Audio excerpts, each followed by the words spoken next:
Friends, કેમ છો? જય શ્રી કૃષ્ણ, જય માતાજી. ચેતન ગઢિયા બ્લોગમાં તમારું સ્વાગત છે. જો હજી દવાખાને છીએ, કારણ કે સાંજે રજા આપી નહોતી ડૉક્ટરે કે તાવ આવી જાય છે એટલા માટે, તો તમે સવારે રજા આપજો. એટલે રાત્રે કોઈ રહે એવું હતું નહીં, એટલા માટે હું ને કાવ્યા છે ને હોસ્પિટલને જ રાત રોકાઈને અત્યારે સવારના 7 જેવું વાગ્યા છે. અને બસ જો ઉઠીને મોઢું એવું ધોઈને બેઠા છીએ. અને ચેતન સૂતા છે અને મારી સાથે કાવ્ય પણ હોસ્પિટલ જ હતી. એ પણ કોઈની ઘરે ના ગઈ અને કે હું પણ અહીંયા જ સૂઈ જઈશ, મારે ક્યાંય જવું નથી. સારું, સૂઈ જાઉં કહું, આજે કંઈ સ્કૂલે રજા રાખી દેશો, કંઈ જવું નથી, કારણ કે અહીંયા નાવા ધોવાની તો હોય નહીં કંઈ, અને ઘરે જાય તો અહીંયા કોઈ રહે એવું નથી. એટલા માટે આજનું છે ને સ્કૂલ જવાનું કેન્સલ રાખ્યું છે.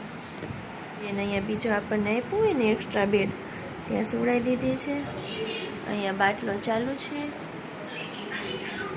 અને અહીંયા ચેતન સૂતા છે.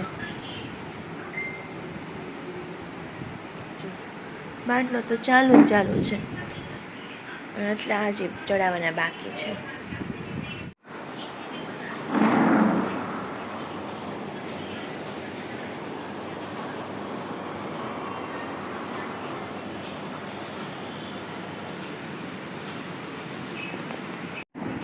હોસ્પિટલે આમ સુવાની મજા ના આવે, પણ આપણે તો રાત કાઢવાની હોય ને, કારણ કે કોઈ હોય નહીં હોસ્પિટલ રહેવું એટલે.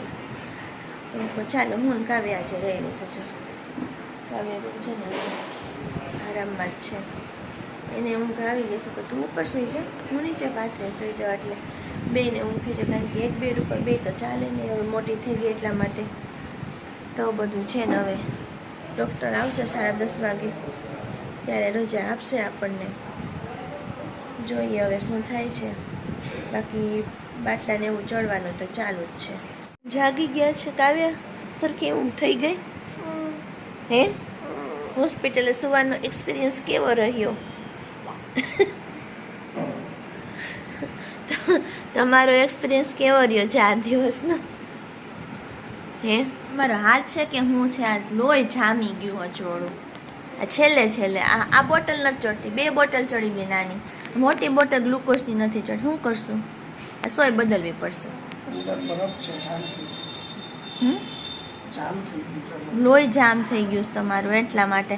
અને હાથ તો જો આમ, આને કેવું ખબર, અહીંયા લોહી લીધું હોય ત્યાં જો લોહી મરી જાય. જ્યાં લોહી લે ને પહેલેથી એવું, જ્યાં લોહી લે ને ત્યાં લોહી મરી જાય. બહુ કૂણી ચામડી છે, આછી ચામડી છે એનો મતલબ. હા, એવું જ છે. ઓલા સિસ્ટરે એમ કહેતા હતા બહુ કે વેન પતલી છે, લોહી લેવા આવ્યા નહીં. શું કરવું, ભગવાને આપેલીશ કા, ભગવાને પતલી આપીશ. ભગવાન પાસે માલ ખલાસ થઈ ગયો છે.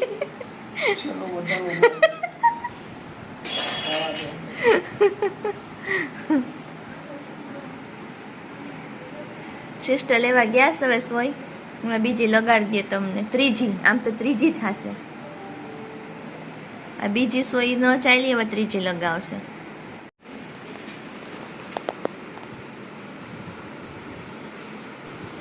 જો આ મેડમ આ સોય કાઢશે અને નવી સોય પાછી લગાવશે, કારણ કે નસમાં લોહી જામી ગયું છે એટલે બાટલો ચડતો નથી, એટલે છે ને સોય પાછી બીજી બદલાવી અને નાખવી પડશે.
માંડ માંડ નર્સ મળી અને છે ને સોય લગાવી નવી. જો બાટલા સ્પીડ વધી ગઈ છે, નવી સોય લગાવી ને એટલે.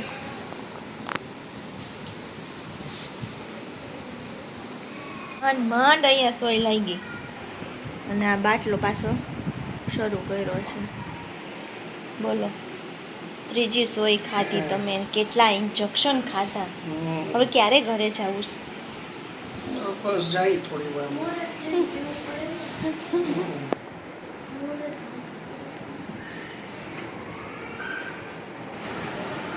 જો ફાઇનલી ડૉક્ટર ચેકઅપ કરીને ગયા છે અને રજા આપી દીધી છે.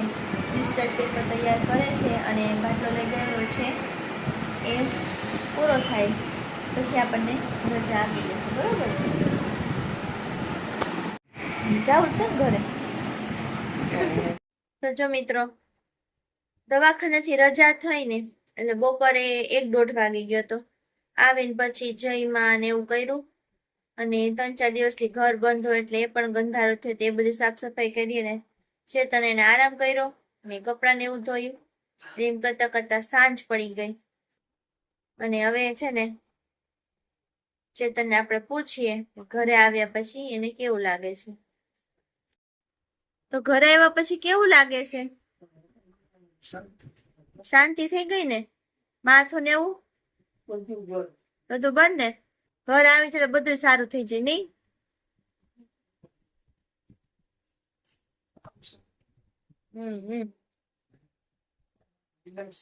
રિલેક્સ થઈ ગયા. કાઉન્ટ થોડાક ઘટ્યા છે પણ એ બધું ધીમે ધીમે છે ને સારું થઈ જાય. એકવાર ન થાય પણ ધીમે ધીમે થાય. કેવાય ને, રોગ હાથી વેગે આવે ને કીડી વેગે જાય. અને અમારા કાવ્યા બેન 2 દિવસ તો અમે દવાખાનામાં સૂતા નહીં કાવ્યા?